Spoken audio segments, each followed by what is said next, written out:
జిల్లా కేంద్రంలో ప్రభుత్వ భారత్ ఇంటర్నేషనల్ మరి డిగ్రీ ఆధ్వర్యంలో ప్రతి ఆదివారం జగిత్యాల జిల్లా కేంద్రంలో అంబేద్కర్ గారికి నామస్మరణం చేయడం జరుగుతుంది. ముఖ్య ఉద్దేశం ఏంటంటే ప్రతి గ్రామంలో, ప్రతి జిల్లా కేంద్రాల్లో, ప్రతి మండల కేంద్రంలో రాష్ట్రమంతటా, ఇది దేశమంతటా ప్రపంచం మీద గురించి తెలుసుకోవాలని ఒక అవగాహన సదస్సు లాగా, అవేర్నెస్ ప్రోగ్రాం లాగా ఈ ప్రోగ్రాం జగిత్యాలలో చేయడం జరుగుతుంది. ముందుగా ఈ మార్చి 8 తారీఖు మహిళా దినోత్సవం సందర్భంగా మహిళలందరికీ రిజర్వేషన్ కల్పించినటువంటి డాక్టర్ బాబాసాహెబ్ అంబేద్కర్ గారికి జయభీములు తెలుపుతూ, ఆనాడే పార్లమెంటులో పురుషులతో పాటు స్త్రీలకు కూడా సమాన హక్కులు ఉండాలని ఆనాడు పార్లమెంట్లో అంబేద్కర్ గారు ప్రతిపాదించగా దాన్ని కొంతమంది తిరస్కరించినారు. నేను న్యాయశాఖ మంత్రినై ఉండి నేను మహిళలకు న్యాయం చేయలేనప్పుడు నాకు ఈ శాఖ ఎందుకని తృణప్రాయంగా ఒకటే క్షణంలో ఆలోచింపక న్యాయశాఖ మంత్రికే రాజీనామా చేసినటువంటి డాక్టర్ బాబాసాహెబ్ అంబేద్కర్ గారికి శిరస్సు వంచి ఆయనకు జయభీములు తెలుపుతున్నాం. బాబాసాహెబ్ అంబేద్కర్ అంటే ప్రపంచ మేధావి, ఆయన భారతదేశ దిక్సూచి. ఆయన లేకుంటే మనం లేము. కానీ ఈనాడు భారతదేశంలో ప్రతి గ్రామంలో దాడులు జరుగుతున్నాయి. మొన్న సఖీ కేంద్రంలో దాడులు జరిగినాయి. చిన్న ఊళ్ళో కూడా విచక్షణ రహితంగా ఒక సర్పంచ్ భర్త ఉండి కూడా విచక్షణ కోల్పోయి ఆయనను పండబెట్టి కొట్టుడు, ఇంటికి పోయి కొట్టుడు బాగా దాడులు చేస్తున్నారు. దయచేసి జగిత్యాల జిల్లాలో ఇలాంటి దాడులు ఆపాలని మేము మన బహుజనుల పక్షాన, ఇదొక ఎస్సీ, ఎస్టీ, బీసీ కాదు, అందరి పక్షాన, ఇది కులాలకు మతాలకు అతీతంగా మేము ప్రోగ్రాం చేస్తున్నాం.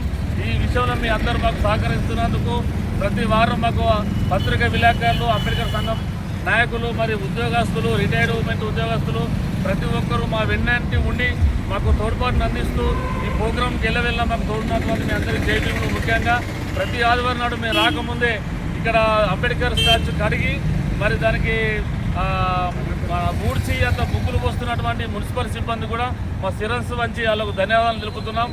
మేము జగిత్యాల జిల్లా కేంద్రంలో ఇలాంటి ప్రోగ్రాం చేస్తున్నాం. మేము సంవత్సరం దాటింది మేము కాబట్టి మీరు ఈ ఆదివారం రావాలని అన్నగారిని మాట్లాడగానే అన్న ఎంత భాగ్యం వస్తానని మన ఎస్సీ, ఎస్టీ, బీసీ జగిత్యాల జేసీ చైర్మన్ అయినటువంటి మానల కిషన్ అన్న గారు, పెద్దలు, గౌరవనీయులు, వారు చాలా రోజుల నుండి వారు ప్రజల్లో మెదులుతూ ఉంటున్నారు.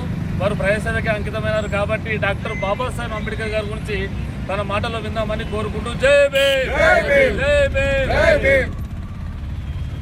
అందరికీ జై భీమ్. ఈరోజు ఏదైతే మరి మన ఆరాధ్య దేవుడు, వాస్తవానికి భారతదేశంలో రాజరిక పరిపాలన, ఆ తర్వాత మరి బ్రిటిష్ పరిపాలనలో మన జీవన విధానంలో అనేకమైన అవకతవకలు, అనేక కష్ట నష్టాలు చూసి స్వతంత్రం వచ్చిన తర్వాత మరి నా బిడ్డలు ఎలా ఉండాలి, ఈ భారతదేశంలో పుట్టిన ప్రతి మనిషికి స్వేచ్ఛ, స్వాతంత్రము, సమానమైన హక్కులు ఉండాలని తాను స్వయంగా అనుభవించిన ప్రతి అనుభవాన్ని దృష్టిలో పెట్టుకొని ఈ సమస్త భారతావనిలో ఉన్న ప్రజానికం కొరకు మరి మహానీయుడు, ఈ యుగ పురుషుడు బాబాసాహెబ్ అంబేద్కర్ గారు మరి భారత రాజ్యాంగ అప్పుడు ఉన్నటువంటి కాలానుగుణంగా ఈ అగ్రవర్ణాల చేతులకు పోకుండా మరి అనగారైన వర్గాల నుంచి వచ్చిన ఒక గొప్ప మేధావిని గుర్తించి మరి వారికి ఈ నిర్మాణ కార్యక్రమం, రాజ్యాంగ నిర్మాణ కార్యక్రమంలో ప్రముఖ పాత్ర, అధ్యక్షస్థానం ఇవ్వడం అనేది కూడా మరి గర్వకారణం. బాబాసాహెబ్ అంబేద్కర్ ఏ కళలు కానీ మరి రాజ్యాంగ నిర్మాణం అంత జాగ్రత్తగా పొందుపరిచారో మరి తర్వాత వచ్చినటువంటి పరిపాలకులు అందులో ఉన్నటువంటి చట్టాలను తుంగలో తొక్కుతూ ఇప్పటికీ మళ్ళీ అదే అగ్రవర్ణ పోకడలు, అహంకారము, దురహంకారము, కులహంకారము, మదహంకారంగా ప్రవర్తిస్తున్నారు. ఇది సహించరాని నేరము. ఇప్పటికైనా మనం అందరం మేలుకుందాం. బీసీ, ఎస్సీ, ఎస్టీ సామాజిక వర్గం అంతా కూడా మన కొరకు ఆ మహానుభావుడు శ్రమించి మరి ఒక ఆయుధాన్ని మన చేతిలో పెడితే ఆ ఆయుధమే ఓటు అనే హక్కు. ఆ హక్కు ద్వారా మనం పూర్తి చట్టాలను వాడుకునే ఒక అవకాశం కల్పిస్తే దాన్ని దుర్వినియోగం చేసుకొని మనం నష్టపోతున్నాం. కనుక ఒక్కటే రిక్వెస్ట్ చేస్తా ఉన్నా, ఈనాడు నిన్న సోదరుడు చెప్పినట్టు మరి మనం ఇంత చైతన్యం అవుతూ ఒక పక్క అవుతున్నాము, ఇంకొక పక్క అగ్రవర్ణాల ఆశలకు లేకపోతే ఇంకేదో దానికి మనము ప్రలోభపడి మనమే కొట్టుకోవడం అనేది చాలా శోచనీయమైన విషయం. ఏదైతే ఉందో మరి నిన్న జరిగిన కొట్లాట ఏదైతే ఉందో అది మంచి పద్ధతి కాదు.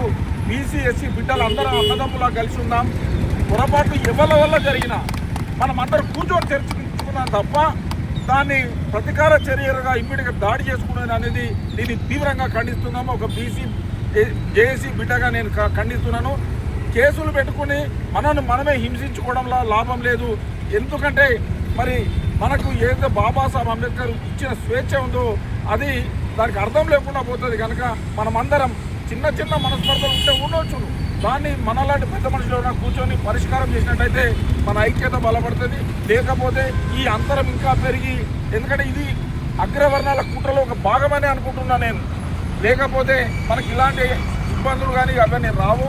కనుక ఇలాంటి సమస్యలు ఎక్కడ వచ్చినా పెద్దలందరూ కూర్చొని మరి ఎస్సీ ఎస్టీకి ఆర్గనైజేషన్ కూడా ఒక కమిటీ ఉంది, వాళ్ళందరం కూర్చొని అలాంటి ఏ కులమైనా కానివ్వండి ఆ కులానికి సంబంధించిన పెద్ద మనుషుల నుంచి ఇలాంటిది జరగవద్దు, చట్టం ఉంది, మేము ఒకవేళ చర్య తీసుకుంటే నష్టపోయేది మన బిడ్డలే కాబట్టి మేము మొదటిసారిగా మీకు హెచ్చరిస్తున్నామని వాళ్ళని సంప్రదించి ఇంకోసారి అలాంటి జరగకుండా చూసుకుంటే మరి మన ఐక్యత ఇంకా డెవలప్మెంట్ అని ఈ సందర్భంగా నాకు కోరుకుంటూ ఈ అవకాశం ఇచ్చినందుకు అందరికీ ధన్యవాదాలు. ఈ కార్యక్రమం ఏదో అన్ని కుల సంఘాలు ఇన్వాల్వ్ చేద్దాము. వాస్తవంగా మేము 1970 అంటే 10th అయిపోయి ఇంటర్మీడియట్ అడుగుపెట్టిన సందర్భం నుంచే ఈ కార్యక్రమంలో మేము పాల్గొన్నప్పుడు ఎస్సీ హాస్టల్ ఉంటుంది.